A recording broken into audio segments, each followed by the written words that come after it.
What is going on, everybody? Welcome back to the Cosmic Wonder. I'm Warren Thompson. We have a new trailer for Guardians of the Galaxy, giving us a new look at Adam Warlock, the High Evolutionary, and our Guardians. And of course, we're going to break down everything that we saw in this brand new trailer. And there has even been a new official synopsis released that gives us a little bit more insight on what the movie is about, and it helps us clarify some of these scenes as well. So let's first start off with the synopsis, then break down the trailer. It reads, in Marvel Studios' Guardians of the Galaxy Volume 3, our beloved band of misfits are settling into life on Nowhere. Now, quick pause right here, because if you did not watch the Guardians of the Galaxy holiday special, you might not know that the Guardians purchased Nowhere from the Collector. So Nowhere now belongs to the Guardians of the Galaxy, and that's where their base is now. So the Guardians are sitting all comfy in Nowhere, but then the synopsis continues to read, but it isn't long before their lives are upended by the echoes of Rocket's turbulent past. Peter Quill, still reeling from the loss of Gamora, must rally his team around him on a dangerous mission to save Rocket's life.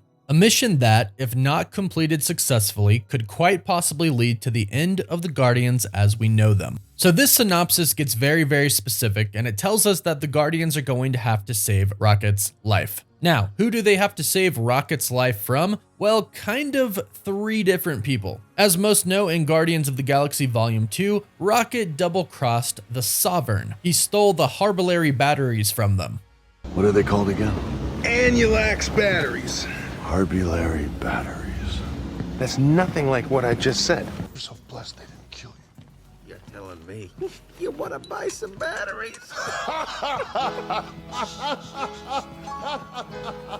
Because he stole Annulax batteries. They're called Harbulary batteries. No, they're not! This resulted in the Sovereign's army chasing after the Guardians. Luckily, and also eventually not so luckily, Ego found them and helped them out, until he eventually tried to kill them all and the entire universe. But the Sovereign was defeated, and this really made Aisha mad, and it made her create a new specimen, Adam. And now she is sending Adam to go and fetch Rocket. So Aisha / the Sovereign and Adam Warlock are two people that Rocket has to worry about, and they really are kind of the same organization. However, we're going to talk about how Adam Warlock is going to go away from the Sovereign in just a bit. But the other person that he has to worry about is the High Evolutionary, and this is who I believe actually ends up with Rocket at the end. The High Evolutionary is the person who created Rocket, against his will, might I add. In Guardians of the Galaxy Volume 1, when Rocket was fighting with Drax and the rest of the Guardians, he said, "I didn't ask to get made." He thinks I'm some stupid thing. He does. Well, I didn't ask to get made. I didn't ask to be torn apart and put back together over and over and turned into some little monster. Rocket, no one's calling you a monster. He called me vermin. So the person who tore him apart and put him back together over and over again is the High Evolutionary who we see in this trailer. And we even get scenes of Rocket as a baby being experimented on. And just judging by these scenes and how this movie is kind of feeling, you know it's going to be super sad. So since the Guardians of the Galaxy have to rescue Rocket Raccoon, and since we find them in this trailer in the prison of the High Evolutionary, then in the High Evolutionary's base, I'm assuming that the High Evolutionary gets his hands on Rocket and is holding Rocket prisoner. Now, the High Evolutionary in the comics is all about, you guessed it, evolution. He begins on Earth as a normal person, then he begins experimenting on animals. Eventually, he figures out a way to basically evolve animals to where they are still animals but are more like humans. They can talk and they can understand language, basically an animal with the brain of a human. Now, eventually he does end up leaving Earth with his experiments, and he lands on a planet and creates a place called Counter-Earth, and it looks exactly like Earth. The only difference is his experiments populate it. This is what we saw in the previous trailer where the Guardians land on an Earth, they land in the suburbs, but everybody there is essentially an evolved animal. This is the scene that I believe we see in this new trailer where the Guardians are coming upon Earth. I don't think it's actually Earth, I think it's Counter-Earth, and they're looking very strangely at it because it looks exactly like Earth, but it's a planet very far away from Earth. Now, the trailer actually starts off with a scene with Peter Quill, aka Starlord, drinking alone. This is because he is still extremely sad that the Gamora that he knew and loved died. In Avengers Infinity War, Thanos sacrificed Gamora, the one that he loved, for the Soul Stone. And yes, Gamora is kind of back, but of course she is from that other timeline that the other Thanos came from in Avengers Endgame. She stuck around in our timeline and is now, based off of what we saw from previous trailers that were only showed at San Diego Comic-Con, we know that Gamora is now the leader of the Ravengers. So that's why we see Gamora with the Guardians of the Galaxy. That's sort of how they team back up. How did this happen to Gamora? How did she become the leader of a Ravager faction, or maybe the entire thing? Unsure right now, we'll have to wait and see about that, but it does bring Gamora back into Quill's life, back into all of the Guardians' lives. But she is not the same. We cut to a scene where the Guardians are in a prison of the High Evolutionaries. Gamora, Nebula, and Starlord are in some type of an elevator, and we know it's the prison of the High Evolutionary because we see one of his workers there wearing the white coat. Starlord explains that he formed the Guardians, he fell in love with Gamora, she died, and then she kind of came back, but we know how Starlord and the rest of them seem to feel about this new Gamora. Fell in love. That girl died, but then she came back. Came back a total dick. Oh, please. He left out some important information, but that is the gist of it. And even Nebula agrees, so this Gamora is very different. Also, side note, the very final scene of this trailer shows Gamora, Quill, and Nebula all together, where Gamora says, "Whoever you were in love with sounds more like her," pointing to Nebula. The two of them both say, "Yeah, right, that would never happen," but then we catch Quill staring at Nebula. Nebula says, "Knock it off," but Quill says he never noticed how black her eyes were. She of course explains that Thanos ripped out her original eyes and put those in as a form of torture, but Quill says he picked a nice set, implying that Star-Lord might actually kind of be into Nebula.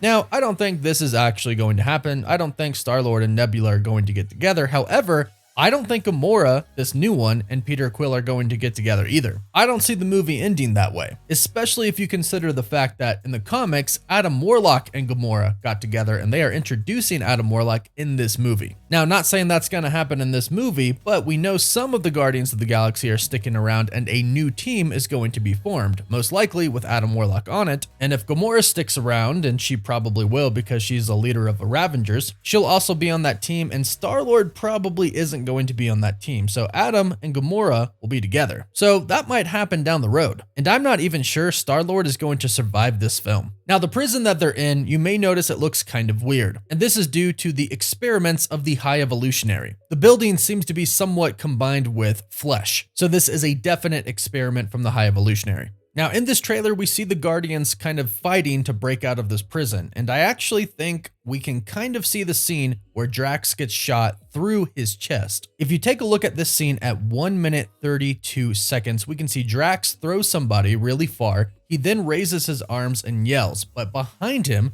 to his left, we see one of the security people of the prison with a giant gun in his hand. The next scene that we see is the Guardians carrying Drax out of the prison with a huge hole in his chest. So I'm pretty sure that this guard in the background, when Drax is celebrating, simply just shoots him from behind. Now, this scene is most likely not towards the very end, and we do see Drax in scenes in the trailer that do kind of seem like they are towards the end, so I don't think he actually dies here. However, I do think he is going to die in the film. Now, we do have a scene where Adam Warlock is on Counter-Earth. He is flying through the suburbs that look a lot like regular Earth, looking for Rocket. And in this scene, we actually see Gamora running away with a hurt Rocket in her hand. We also have a scene that shows Groot jumping on Adam Warlock, trying to fight him as well. Now, Marvel Studios did come out and tell us that Adam Warlock is essentially going to be like a child in the movie. After all, in this movie, he's basically going to be kind of just born from his cocoon. Now, since he was made in a cocoon, he obviously grows faster, or they made him simply as an adult. However, his mind, Marvel confirmed, is still very much like a child. He is still learning a lot of things. So right now, the Sovereign has Adam Warlock searching for Rocket and the Guardians of the Galaxy. However, I think as the movie goes on and he learns and he gets to know the Guardians a little bit more, he's going to turn good, because Adam Warlock is a good guy